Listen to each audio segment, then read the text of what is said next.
हमारे बीच में जो अगले कवि हैं वो अद्भुत कवि हैं। उन्होंने एक चीनी को ऐसे ही निपटा दिया बिना कुछ किए।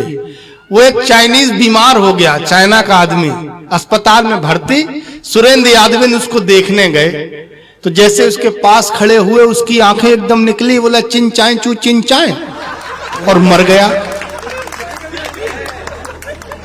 सब लोग दौड़ते हुए बोले क्या हो गया क्या हो गया? बोले कुछ नहीं हो गया, मैं तो इसके पास गया, इसने कहा कि चिंचाएं चू चिंचाएं और मर गया। तब बोले पागल, वो ये कह रहा था अबे ऑक्सीजन की नली पे से पैर तो हटा ले। तो ऐसे ही निपटा देते। अद्भुत अद्भुत। सुरेंद्र आदमी, राजस्थान के आदमी, वहां भी किसान महापंचायत चल रही है, तो उधर 12 में रोज आप बघेल साहब आप देख ही रहे होंगे कि रोज कहीं 50,000 1 लाख। तो मैं भी साहब गया वहां किसान पंचायत में, तो देखा कि बहुत सारी भीड़। अगले दिन वहां रुक गया तो सुरेंद्र भाई घुमाने ले गए, बोले चलो तुमको अपना इलाका दिखाते हैं। तो साहब इलाका देखने गए तो मैंने देखा एक किसान आराम से सो रहा। रहट जो होती है ना, रहट वो बहुत चलती है। रहट में बैल बंधा और बैल घूम रहा और बैल के गले में घंटा। तो मुझे अजीब सा लगा, मैंने कहा यार ये ट्रिक तो गजब की है। मैंने सुरेंद्र भाई से पूछा, मैंने कहा सुरेंद्र भाई ये क्या है? बोले ये हमारे किसान का आंदोलन करने का तरीका है। तो मैंने कहा कैसे? तो बोले देख भाई, ये जो बैल है ना इसके गले में घंटा बंधा है, घंटे से ये पता चलता है कि ये चल रहा है कि खड़ा हो गया है। अगर खड़ा हो जाएगा तो घंटा बंद हो जाएगा। तो मैंने कहा एक बात बता, मान ले अगर ये बैल चले ना, एक जगह खड़ा हो जाए और खड़े होके गला हिलाता रहे, घंटा तो तब भी बजेगा। इतना सुनते ही किसान गुस्से में आया, बोले बेटा ये किसान का बैल है, मोदी जी की सरकार नहीं कि एक ही जगह खड़े होके घंटी बजाती रहे। एक बार देखो तालियां बजा दो, मजा आने दो। राजस्थान का आदमी है, बहुत बढ़िया बोला, हम राजस्थानी राजपूत लोग अपनी बात पर जान दे देते हैं। हमने कहा हम उत्तर प्रदेश के लोग बिना बात के ही जान दे देते हैं। हमारे यहाँ तो खेल खेल में कट्टा चल जाता है तब भी 3 मर जाते हैं। जोरदार तालियां बजाकर भाई सुरेंद्र यादव को आमंत्रित करें, बहुत बढ़िया कवि हैं। जा रहे हो क्या भाई साहब? जाइए जाइए, जाते जाते मेरी 2 पंक्तियां सुन जाइए कि कहाँ चले श्रीमान छोड़कर पकी पकाई खीर, अब आधी रात को घर पर जाकर क्या मारेंगे तीर, पत्नी के हैं परम पुजारी ये, तुमसे नहीं शिकायत कोई प्रेम से फोटो खींचो, तुमसे नहीं शिकायत कोई प्रेम से फोटो खींचो, पर होकर मर्द मर्द के ऊपर एक आंख मत मीचो, चक्कर पड़ जाएगा भारी रे बजाओ तालियां, चक्कर पड़ जाएगा भारी रे बजा। के ईशान देव ने बहुत बढ़िया माँ हिंदी की, माँ वाणी की कविता उसने पढ़ी कि ईशान देव ने माँ हिंदी की महिमा खूब बखानी, ईशान देव ने माँ हिंदी की महिमा खूब बखानी, अरे मेहरबान है इस बच्चे पर खुद माँ वीणा पानी, इसकी रहे चेतना जारी रे बजाओ तालियां।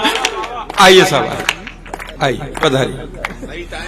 हाँ बिल्कुल सर, आइए श्रीमान कृपया स्थान ग्रहण कर बैठे, अरे सही समय पर आप आए, हम शुरू शीघ्र कर बैठे, हमसे भूल हो गई भारी जी बजाओ। भैया आप भी इधर उधर घूम रहे हैं, आप बैठ जाओ। अरे पुत्र 3-4 चक्कर लगा लिया आपने, आपसे ही बोल रहा हूँ, बैठ जाओ जी यार पुत्र, बेमतलब घूम रहे हो, अरे आज नहीं आई है वो तुम जिसको ढूंढ रहे हो, दिल की है इनको बीमारी रे बजाओ था। सन 82 की बात, करीब आधी रात, सन 82 की बात, करीब आधी रात कंपटीशन की तैयारी कर रहा था, जनरल नॉलेज की किताब पढ़ रहा था। मेरे 20 साल की उम्र में मेरे पिताजी ने मुझे कभी नहीं मारा, बड़ी से बड़ी गलती पे बड़े प्यार से समझाया और पुचकारा, पर उस दिन अचानक दोनों टांगे पकड़कर घसीटने लगे, कमरे के कोने से डंडा उठाकर पीटने लगे। आखिरकार पीटते पीटते उन्होंने मुझे अधमरा करके छोड़ दिया। गुस्से में मेरा एक हाथ और एक पांव तोड़ दिया, गुस्से में मेरा एक हाथ और एक पांव तोड़ दिया। दूसरे दिन बड़े प्यार से समझाया, हॉस्पिटल ले जाकर के प्लास्टर बंधवाया। जब मैंने बिना वजह हाथ पांव तोड़ने का कारण उनसे पूछा तो न जाने किन ख्यालों में खोने लगे और सिसकियां भर भर कर जोर जोर से रोने लगे और बोले कि यह हाथ पांव तोड़ने का कारण तुझे समझाऊंगा, तेरी आत्मा की कली कली खिल जाएगी। बेटे, इस साल विकलांग वर्ष है, इन टूटे हाथ पांव से तुझे नौकरी मिल जाएगी। बेटे, इस साल विकलांग वर्ष है, इन टूटे हाथ पांव से। ये व्यंग का एक तेवर है। व्यंग में बात कहीं से भी उठाई जाती है, अंतिम पंक्ति में किसी समस्या से जोड़ दी जाती है, हास्य से बात शुरू की जाती है, लेकिन अंतिम पंक्ति में कोई मैसेज दे दिया जाता है। उदाहरण के तौर पर हमारे यहाँ आई फ्लू हुआ साहब, हमारे क्षेत्र में, जिसको देखो उसके आई फ्लू, जिससे पूछो उसके आई फ्लू। किसी किसी गांव वाले को तो कहना नहीं आता था, तो जल्दीबाजी में कह जाता था कि मेरी आंखों में आई लव यू हो गया है। मेरे भी आई फ्लू हुआ, ठीक हो गया, लेकिन दूसरी बीमारी हो गई। मैं आंखों के डॉक्टर के पास गया, उस दिन संयोग से डॉक्टर साहब फुर्सत में बैठे हुए अकेले। मैंने कहा चलो बहुत अच्छे योग से आए, तसल्ली से आंखें टेस्ट करवा लेंगे। कमरे में कोई नहीं, केवल डॉक्टर साहब, बीच में टेबल इधर में। मैंने कहा डॉक्टर साहब मेरी आंखों में तकलीफ है। डॉक्टर साहब बोले क्या तकलीफ है? मैंने कहा जी पिछले 15-20 दिन से मुझे हर चीज डबल नजर आती है। जैसे आप एक डॉक्टर बैठे हुए हैं, मुझे 2-2 डॉक्टर दिखाई दे रहे हैं। डॉक्टर साहब ने ऊपर से नीचे, दाएं से बाएं 5 मिनट तक बड़े गौर से मुझे देखा और फिर बोले कि आप चारों को यही बीमारी है क्या?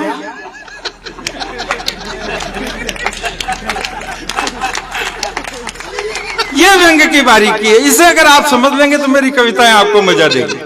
अंदर दूसरे कमरे में से उनका कंपाउंडर निकल करके आया, उसने भी मोटा सा चश्मा लगा रखा था और वो मुझे डांटते हुए बोला ये भीड़ क्यों लगा रखी है, एक एक करके दिखाओ। मैंने कहा ये डॉक्टर साहब के भी पिताजी हैं। मेरे बाद एक पेशेंट और आ गया, उसने कहा डॉक्टर साहब मेरी दूर दृष्टि कमजोर है, दूर की नजर कमजोर है। जून के महीने की बात, दिन में 12:30 बजे, पसीने में तरबतर, और उसने कहा मेरी दूर दृष्टि, दूर की नजर कमजोर है। डॉक्टर साहब ने उसका हाथ पकड़ा, लिफ्ट थी नहीं, और सीढ़ियां चढ़ा के 5वीं मंजिल पर ले गए दिन में 12:30 बजे। जिज्ञासावश मैं भी पीछे पीछे चला गया। मैंने कहा ऊपर लेबोरेटरी होगी, देखते हैं कैसे आंखें टेस्ट करते हैं। छत पे ले जाके जून के महीने में दिन में 12:30 बजे डॉक्टर साहब ने पेशेंट से पूछा, बोले वो क्या है? बोले साहब वो तो सूरज है। बोले और कितनी दूर का देखना चाहता है? इसमें सूरज मौलिक है।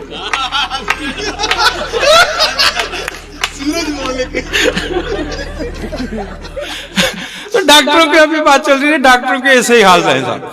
मेरे एक दोस्त के डायबिटीज थी बहुत ज्यादा, उसके पैर में ठोकर लगी, अंगूठा निकल गया, घाव भर नहीं रहा था। डॉक्टर को बताया 12 वाले को, उसने कहा यार ये तो तेरा पैर ही नीला पड़ रहा है, गैंग्रीन हो गया। कोटा रेफर कर दिया, कोटा वाले ने कहा ये तो गैंग्रीन हो गया। जयपुर रेफर कर दिया, उसने कहा यार ये तो गैंग्रीन हो गया, पॉइजन यहाँ तक आ गया, ऊपर चढ़ जाएगा, जान चली जाएगी, पैर कटा ले। उसने कटा लिया, जयपुर का लकड़ी का वो नकली जयपुर फुट लगा लिया। बोले 6 महीने बाद आना चेकअप कराने। 6 महीने बाद गया और बोले डॉक्टर साहब दूसरा पैर भी नीला पड़ रहा है। बोले यार गैंग्रीन इसमें भी आ गया, अभी तो यहाँ तक ही है, जान तो बच जाएगी, ये भी नकली लगा ले। वो भी काट दिया, नकली फंसा दिया। 6 महीने बाद फाइनल चेकअप के लिए फिर बुलाया। उसने कहा डॉक्टर साहब ये दोनों लकड़ी के नकली पैर भी नीले पड़ रहे हैं। तो डॉक्टर साहब बोले यार तेरी तो जीन्स ही कलर छोड़ रही है।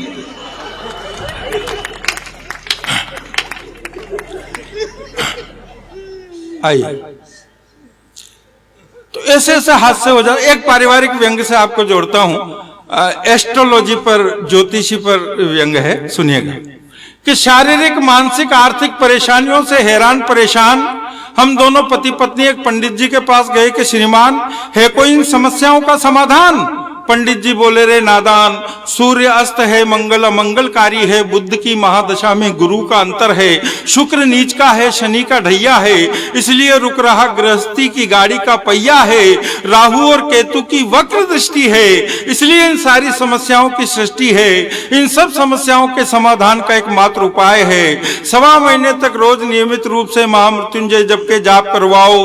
रोज सुबह सुबह 2 बेसन के लड्डू सफेद गाय को और 2 देसी घी में चुपड़ी हुई रोटी काले कुत्ते को खिलाओ। चौथे 5वें दिन झल्लाती हुई, दांत किटकिटाती हुई, बड़बड़ाती हुई मेरी धर्म पत्नी, सॉरी धर्म पत्नी नहीं, पत्नी, हाँ धर्म पत्नी नहीं बोलना चाहिए, अभी वो मंजू जी बोल रही थी मेरे धर्म भाई हैं।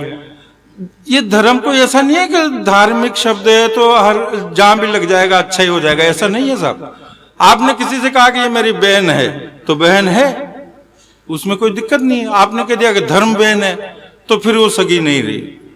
आपने किसी से कहा ये मेरे भाई हैं तो भाई हैं, आपने किसी से कहा ये मेरे गुरु हैं तो हैं, आपने कह दिया कि धर्म गुरु हैं तो वो आसाराम भी हो सकता है, रामपाल भी हो सकता है। तो धर्म अगर सबके जहां भी लग जाए वहां फिटी बैठे, ऐसा कुछ नहीं है। अब बहुत अच्छा शब्द है पाठशाला, कितना अच्छा शब्द है पाठशाला, उसमें से पाठ हटा दो, धर्म लगा दो, क्या हो गया? धर्मशाला। सार्वजनिक हो गया ना, तो पत्नी का आगे धर्म पत्नी नहीं लिखना चाहिए, वो तो निजी है। चौथे 5वें दिन झल्लाती हुई, दांत किटकिटाती हुई, बड़बड़ाती हुई मेरी पत्नी मेरे पास आई और बोली पूरे मोहल्ले में 4 चक्कर लगाए आई, न तो कुत्ता मिला और न गाय। घर गृहस्थी की कुछ तो जिम्मेदारियां आप भी संभालो, लड्डू मैंने खा लिए, रोटियां आप खा लो, घर गृहस्थी की कुछ तो जिम्मेदारियां आप भी संभालो, लड्डू मैंने खा लिए, रोटियां आप खा लो। साहब मेरा तो इस कोरोना काल में, सही बता रहा हूं, इस एस्ट्रोलॉजी से विश्वास ही उठ गया। बिल्कुल लॉकडाउन पीक पे पूरे वर्ल्ड में और पूरे देश में, और वो सुबह सुबह टीवी पे वो ज्योतिषी बता रहे मेरी राशि में कि आज तुम बहुत ऊंचाई पे जाओगे। मेरा दिमाग चकरा गया। मैंने कहा ट्रेन बंद, फ्लाइट बंद, खुद की कार बंद, मोटरसाइकिल से कर्फ्यू लगा हुआ है, बाहर नहीं निकल सकते, और आज आपका सितारा बुलंद है और बहुत बुलंदी पे जाओगे, बहुत ऊंचाई पे जाओगे। मैं दिन भर इसी चक्कर में, और 5 बजे आपके ग्रह नक्षत्र ऐसे हो रहे हैं, शाम को 5 बजे तक तो आपकी जिंदगी की लाइफ बन जाएगी। मैंने कहा यार हद होगी, क्या होगा ऐसा, सब कुछ घर से बाहर नहीं निकल पा रहे, ये कह रहे बहुत आगे बढ़ोगे, बहुत ऊंचाई पे जाओगे। आखिरकार साहब बात तो अब आखिर ज्योतिषी ने कही थी तो सही तो होनी थी। शाम को 5 बजे धर्मपत्नी जी गुस्से में आई और केजरीवाल जी का चुनाव चिन्ह हाथ में थमाते हुए बोले ऊपर छत पे जाके झाड़ू निकाल के आओ, फुर्सत में बैठे। मैंने कहा ये तो एस्ट्रोलॉजी से बिल्कुल विश्वास उठ गया कि सारी अकड़ निकल गई, अकड़ी हुई है जिंदगी, सारी अकड़ निकल गई, अकड़ी हुई है जिंदगी, खुद ही के जाल में फंसी मकड़ी हुई है जिंदगी, खुद ही के जाल में फंसी मकड़ी हुई है जिंदगी। और राजा हो या रंक या फकीर शहंशाह, एक वायरस के खौफ में जकड़ी हुई है जिंदगी, एक वायरस के खौफ में जकड़ी हुई है जिंदगी। हालात ये हो गए साहब, और सबको कष्ट हुए जब लॉकडाउन में इधर उधर फंस गए लोग बाग, और 2-2, 3-3 महीने तक नहीं निकल पाए। और सबसे ज्यादा तो दिक्कत हुई प्रेमी प्रेमिकाओं को। हाँ क्या हुई देखिए आप, कि करके प्रपोज हो गए होज पोज, हम प्यार का इरादा पूरा खाक कर दिया है। और लॉकडाउन है, बोल बोल नाजुक नरम दिल शाक कर दिया है। सुनना प्रताप भाई छंद के बहुत बड़े मास्टर हैं तो उनको समर्पित करता हूं कि करके प्रपोज हो गए होज पोज, हम प्यार का इरादा पूरा खाक कर दिया है।